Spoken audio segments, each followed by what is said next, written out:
Good afternoon my dear student, তোমাদের সবাইকে স্বাগত আজকের বিশেষ ক্লাসে। আজ আমরা আলোচনা করব তোমাদের প্রিয় বিষয় আমাদের পরিবেশ। আর এই আলোচনাটি একদম বিশেষভাবে সাজানো হয়েছে তৃতীয় পর্যায়ক্রমিক মূল্যায়নের জন্য গুরুত্বপূর্ণ প্রশ্ন উত্তরগুলো নিয়ে। তাহলে চলো ভিডিওটি শুরু করা যাক। সঠিক বাক্যের পাশে ঠিক দাও 1 গুণ 5 সমান 5। প্রথম প্রশ্ন অর্থাৎ ক, একই পরিবারের শাখা পোশাকাকে বলে আত্মীয়, বন্ধু, কর্মচারী। সঠিক উত্তর হবে আত্মীয়। পরের প্রশ্ন খ, আদিমাথার কথা বলে টোটো, মারাঠি, খাসিয়ারা। সঠিক উত্তর হবে খাসিয়ারা। গ, ধাপ চাষ কোথায় চাষ হয়? সমতলে, পাহাড়ে, মরুভূমিতে। সঠিক উত্তর হবে পাহাড়ে। পরের প্রশ্ন ঘ, মানুষ প্রথম পোষ মানিয়েছিল গরু, কুকুর, ঘোড়াকে। সঠিক উত্তর হবে কুকুরকে। উঙা, কবিগুরু গান্ধীজিকে ডাকতেন নেতাজি, বাবাজি, মহাত্মাজি বলে। সঠিক উত্তর হবে মহাত্মাজি। বাম স্তম্ভের সঙ্গে ডান স্তম্ভের ওই মিষ্টি যেখানে পাওয়া যায় সেই জায়গায় নাম মেলাও। 1 গুণ 5 সমান 5। তো চলো মিলিয়ে দেখি। সরভাজা, সঠিক উত্তর হবে কৃষ্ণনগর। ল্যাংচা, সঠিক উত্তর হবে শক্তিগড়। সীতাভোগ বা মিহিদানা, সঠিক উত্তর হবে বর্ধমান। মনোহরা, সঠিক উত্তর হবে জোনাই। এবং রসগোল্লা সবথেকে বিখ্যাত হচ্ছে কলকাতা। চলো 3-এর দাগে শূন্যস্থান পূরণ করো যে কোনো 5টি। 1 গুণ 5 সমান 5। প্রথম প্রশ্ন, আরামবাড়ি জঙ্গল আছে ড্যাশ জেলায়। সঠিক উত্তর হবে পশ্চিম মেদিনীপুর জেলায়। খ, আমাদের দেশে উত্তরভাগ জুড়ে আছে ড্যাশ। সঠিক উত্তর হবে হিমালয় পর্বতমালা। গ, মেঘালয় রাজ্যের পবিত্র বনভূমির নাম ড্যাশ। সঠিক উত্তর হবে মফলং। পরের প্রশ্ন অর্থাৎ ঘ, বিরসা মুন্ডা মিউজিয়াম আছে ড্যাশ। সঠিক উত্তর হবে রাঁচিতে। উঙা, পশ্চিমবঙ্গের সবথেকে পুরনো চার্চ ড্যাশ। সঠিক উত্তর হবে ব্যান্ডেল চার্চ। চলো 4-এর দাগে বলা হয়েছে পূর্ণ বাক্যের উত্তর দাও। 1 গুণ 5 সমান 5। প্রথম প্রশ্ন, কোন জেলায় পটচিত্র বিখ্যাত? সঠিক উত্তর হবে পশ্চিম মেদিনীপুর। খ, ব্রতচারী প্রতিষ্ঠাতাকে। সঠিক উত্তর হবে গুরুজদ্বয় দত্ত। গ, পুঁথি কাকে বলে? সঠিক উত্তর হবে তালপাতার উপর লেখা লাল শালুতে মোড়া বইকে পুঁথি বলে। ঘ, সমাজ কাকে বলে? উদাহরণ দাও। সমাজ হলো মানুষের একটি সংগঠিত দল যেখানে সবাই মিলেমিশে একে অপরের সাহায্যে জীবনযাপন করে, যেমন পরিবার। উঙা, ল্যাবচা মিউজিয়াম কোথায় অবস্থিত? সঠিক উত্তর হবে কালিম্পং। চ, ট্রাক্টর দিয়ে চাষ করলে কী সুবিধা হয়? না, সুবিধা একটাই ভালো হয়, সবথেকে সুবিধাটা হলো কম সময়ে অনেক বেশি পরিমাণ জমি চাষ করা যায়। ছ, চা পান করা আমরা কোন দেশ থেকে শিখেছি? সঠিক উত্তর হবে চীন। 5-এর দাগে টিকা লেখো 3 গুণ 3 সমান 9। চলো টিকা দেখো। প্রথমে রয়েছে তোমাদের বিষ্ণয়, তারপর রয়েছে সত্যাগ্রহ আন্দোলন এবং তারপর হচ্ছে জলদূষণ।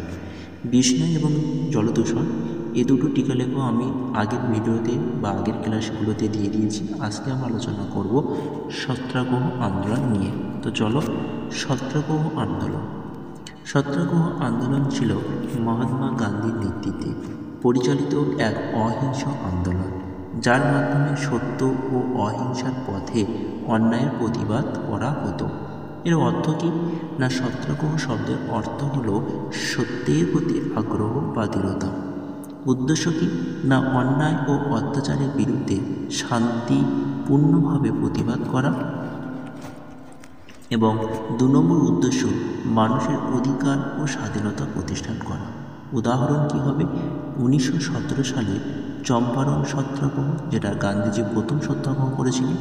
এবং দ্বিতীয় পয়েন্ট লিখবে 1930 সালে লবণ সত্যাগ্রহ বা ডান্ডি অভিযান করেছিলেন।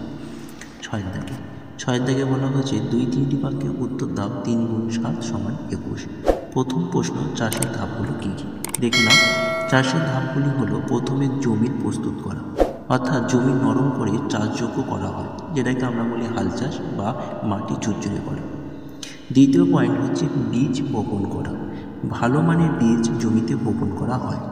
3 নম্বর পয়েন্ট সেচ দেওয়া, ফসলের প্রয়োজন অনুযায়ী জল দেওয়া হয়। 4-এর দাগে লিখবে নির্মূল করা, অর্থাৎ আগাছা তোলা, জমির আগাছা তুলে ফসলের বৃদ্ধি ঠিক রাখা হয়। পাঁচের দাগের পোকামাকড় দমন করা। কীটনাশক বা প্রাকৃতিক উপায়ে ফসলকে পোকা থেকে রক্ষা করা হয়। 6 ফসল কাটা, ফসল পরিপক্ক হলে কেটে সংগ্রহ করা হয়। তারপরটা হচ্ছে সংরক্ষণ করা, শুকিয়ে ও পরিষ্কার করে ফসল সংরক্ষণ করা হয়। চলো পরের প্রশ্ন, গাছ কিভাবে খাদ্য সঞ্চয় করে? দেখুন প্রশ্নের উত্তরটা। গাছ নিজের খাদ্য পাতার মাধ্যমে সূর্যালো ও বাতাসে কার্বন ডাই অক্সাইড ও মাটিতে জল ব্যবহার করে তৈরি করে। এই প্রক্রিয়াকে বলা হয় প্রকাশ সংশ্লেষণ, যেটা ইংরেজিতে আমরা বলি ফটোসিনথেসিস। এই ফটোসিনথেসিস প্রক্রিয়া গাছ শর্করা বা স্টার্চ তৈরি করে এবং সেই খাদ্য শরীরের বিভিন্ন অংশে সঞ্চয় করে।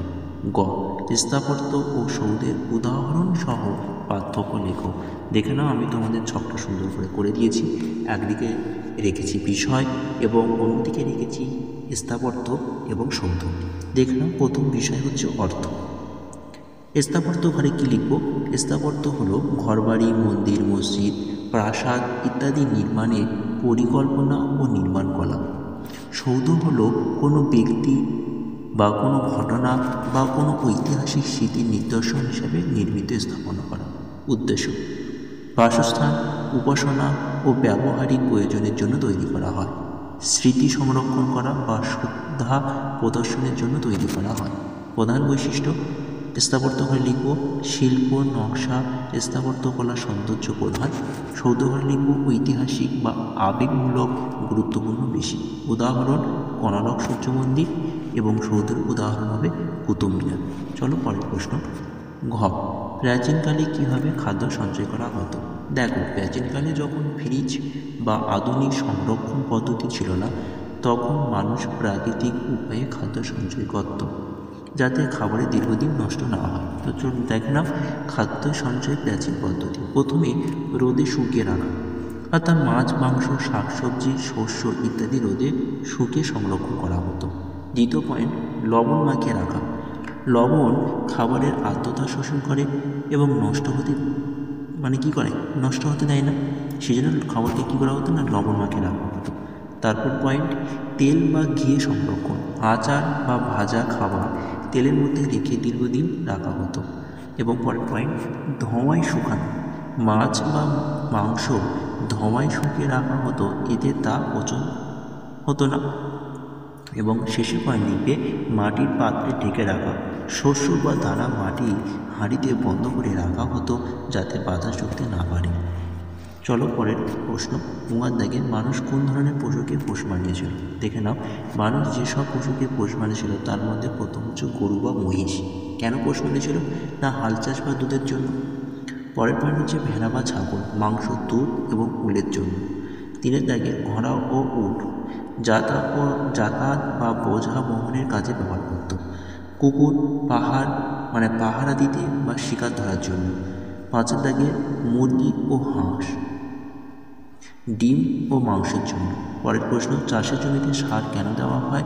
কী দিকে মানুষ সার দেওয়ার কথা ভেবেছিল? এটাও তোমাদের বইয়ের পেজ নাম্বার দেওয়া রয়েছে, তোমরা পেজ নাম্বার থেকে সুন্দর করে নিও প্রশ্নগুলো।